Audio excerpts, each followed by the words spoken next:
ने पढ़कर सुनाया। जी जी, कॉपी मेरे पास है। कॉपी आपके पास? मेरे पास कॉपी है, मैं दिखा भी सकता हूं। शंकराचार्य जो है पूजनीय सदानंद जी महाराज का, जी, जो द्वारका पीठ के हैं। बिल्कुल बिल्कुल, आपने सही और कहा। भारतीय तीर्थ का श्रृंगेरी मठ के जो है। जी जी। और शंकराचार्य स्वामी वासुदेवानंद सरस्वती जो हैं वो स्वयं राम जन्मभूमि तीर्थ क्षेत्र न्यास के ट्रस्टी हैं जी। तो 3 शंकराचार्य सीधे हो गए यहाँ।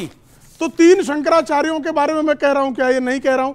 और मैं स्वामी अभिमुक्तेश्वरानंद के बारे में भी नहीं कह सकता है, वो भी हमारे लिए पूजनीय है। लेकिन भूत प्रेत वो हैं जो कहते हैं हम सनातन को मिटा देंगे। तो विपक्ष भूत प्रेत है? हाँ, भूत प्रेत है विपक्ष। हाँ, वो भूत प्रेत है। क्यों? जो सनातन को मिटाने की बात करेगा उसको भूत प्रेत कहा जाएगा, क्योंकि वो सनातन को मिटाने का कार्य करने का जो भी संकल्प करेगा उसके लिए जो है आप देवतुल्य शब्दों का प्रयोग तो नहीं करेंगे। नहीं, जो कहेगा कि एड्स है सनातन, उसको क्या आप देवता कहेंगे? लाख इंकार करे, भारत राम की धरती है। किसने इनकार? नहीं, मतलब विपक्ष बोले कि नहीं देखिए सेकुलर होना चाहिए, ये होना चाहिए, भारत राम की धरती है। और मैं तो कहता हूं अगर राम है तो ये देश सेकुलर है तब तक, जब तक राम है और राम की मान्यता है इस देश के अंदर। पॉइंट एक पॉइंट है, क्या आपको लगता नहीं है कि बैठे बिठाए सेल्फ गोल इसको करना कहते हैं?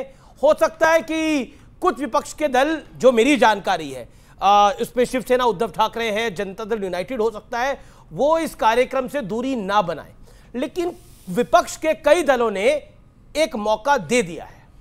अमीश देवगन जी, मैं शुरुआत वहां करूंगा जो आपने कहा राम सबके हैं। विपक्ष ने कब भारत के प्रधानमंत्री स्वर्गीय श्री राजीव गांधी के प्रयासों से वहां का ताला खुला था? झूठ है। नहीं, ये झूठ है, ये झूठ नहीं है। आपके बीच में वो नहीं बोले, ये झूठ ये आप प्रमाण दीजिएगा पहले। इनके पास बड़का झूठा पार्टी से मैं यही उम्मीद करता था। नहीं, जनता दल मुस्लिम से मैं यही उम्मीद करूंगा। बड़का झट्टा पार्टी से मैं यही उम्मीद करता हूँ। बीच में प्रेम शुक्ला अब मैं क्या है ना, अब मैं उनके पास एक क्या दिक्कत है बताऊं अमीश जी, जब आधी अधूरी हनुमान चालीसा पढ़ने का प्रमाण यही होता है। नहीं, पूरी हनुमान चालीसा सुना देता हूं। उसमें पहला ही दोहे में है, बल बुद्धि विद्या देहि मोहि हरहु कलेश विकार। न इनका कलेश दूर हुआ ना विकार दूर हुआ, ये भूत पिशाच के चक्कर में पड़ गए।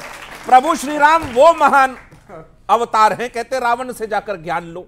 मैं मानता हूं इस बात को कि राम को राजनीति में के पेंच में, उसकी डिबिया में उसकी ब्रांडिंग करने का काम बड़के झुट्टे पार्टी ने किया इस देश में।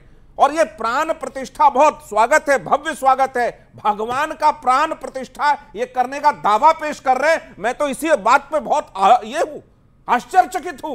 अरे हमारे को जिसने प्राण दिया, हम जिसके सृष्टि से चलते, जिसके ऊर्जा से चलते, उसकी प्राण प्रतिष्ठा करने का ये जो अहंकारवश निमंत्रण है चंपत राय का, उससे लेकर किसी पार्टी को यदि थोड़ी और सुविधा है, उसको ये नहीं कह सकते कि राम का बुलावा है तो राम का विरोध है। राम का विरोध इस धरती पे नहीं है।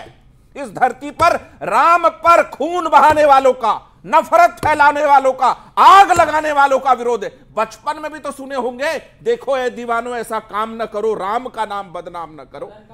क्या आप समझिए, इतनी सी बात जिस पार्टी के प्रवक्ता और जिसको नेता को समझ में नहीं आई, तो ये झुनझुना बजाते रहे, राम की राजनीति करते रहे। मेरा प्रश्न ये है कि भारत राम के प्रति हमेशा, इसको बोलना अच्छा नहीं लगता, राममय देश है, कृष्णमय देश है। बिल्कुल आपने सही कहा, राममय देश है, कृष्णमय देश है। लेकिन सोचिए अभी बहुत सुंदर बात करी। अभी सत्य जी ने बड़ी सुंदर बात करी और मैं अभिभूत हूं इस बात को सुनकर। करोड़ों दर्शक भी होंगे कि प्रभु राम जो सबको प्राण देते हैं, उनकी प्राण प्रतिष्ठा कैसे कोई कर सकता है? लेकिन उनसी प्रभु राम को कोर्ट में खड़ा होना पड़ा, 50 साल तक इंतजार करना पड़ा, 550 साल की तपस्या करनी पड़ी, 550 साल प्रभु राम को उनका महल नहीं मिला। जो महल प्रभु राम का हक था, भगवान राम तिरपाल में थे और इस देश की कई सरकारें आती गई और जाती गई। यही हुआ, तिरपाल में थे प्रभु राम, लेकिन उस तिरपाल से निकल के 550 साल बाद राजा राम अपने घर आ रहे हैं। इसलिए ये दिव्य और भव्य है। और आपने सही कहा कि जो सबको प्राण प्रतिष्ठा देते हैं, उनकी प्राण प्रतिष्ठा कौन कर सकता है? लेकिन उनको प्राण और प्रतिष्ठा का ये हक भी कोर्ट के ऑर्डर के बाद मिला है, वो भी हिंदुस्तान के अंदर। सोचिए कितनी बड़ी बात है। स्वामी दीपांकर, मैं इतना कहना चाह रहा हूं, मुझे आज सत्यजीत भाई की एक बात बहुत अच्छा लगा। उन्होंने कहा कि राम तो सबके हृदय में है, राम से कोई नफरत कैसे कर सकता है।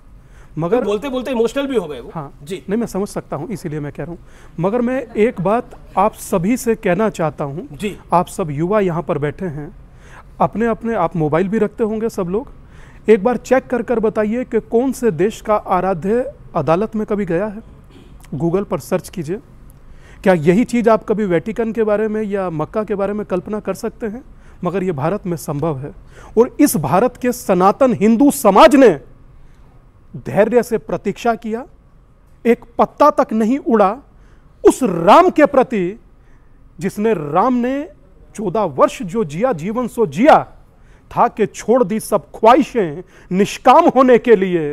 राम ने खोया बहुत कुछ राम होने के लिए।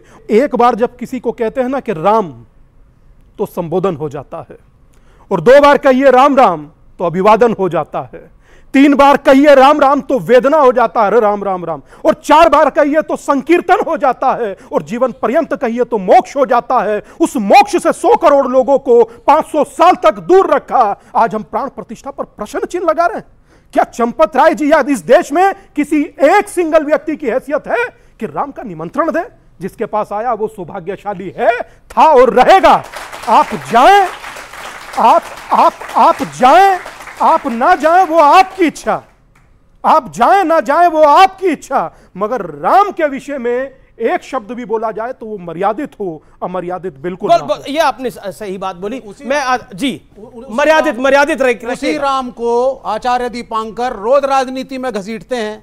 उसी राजनीति आप सुनिए जरा, बोलने दीजिए। पार्टी से हूं विवेक भाई। नहीं, पार्टी की बात नहीं, आपने मैं कौन सी राजनीति कर रहा हूं? नहीं, आप बताइए। आप रोज मैं बोल देता हूं, बता देता हूं किस पार्टी से। आप सुन लीजिए, बताइए। मैं एक कम्युनिस्ट हूं, बिलीवर नहीं हूं, एथिस्ट हूं, खुल के बोलता हूं, लेकिन जो सही है, सच है और अच्छा दिखता है उसके सामने मैं झुक के प्रणाम भी करता हूं।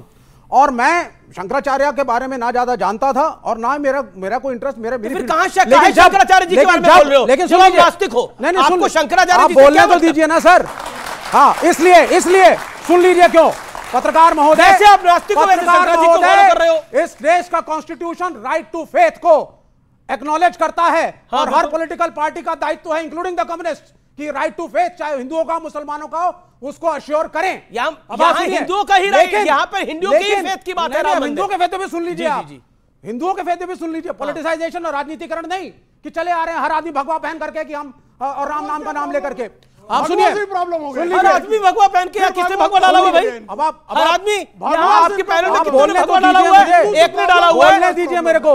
नहीं, अभी आपने बड़ी कंट्रोवर्शियल स्टेटमेंट दी। हर आदमी भगवा पहन बोलूंगा। यहाँ पे किसने भगवा डाला भाई? एक आदमी नहीं, भगवा यहाँ पर इतने लोग हैं, भगवा किसी कैमरामैन ने भगवा डाला हुआ है, मंच में किसी ने भगवा डाला हुआ है।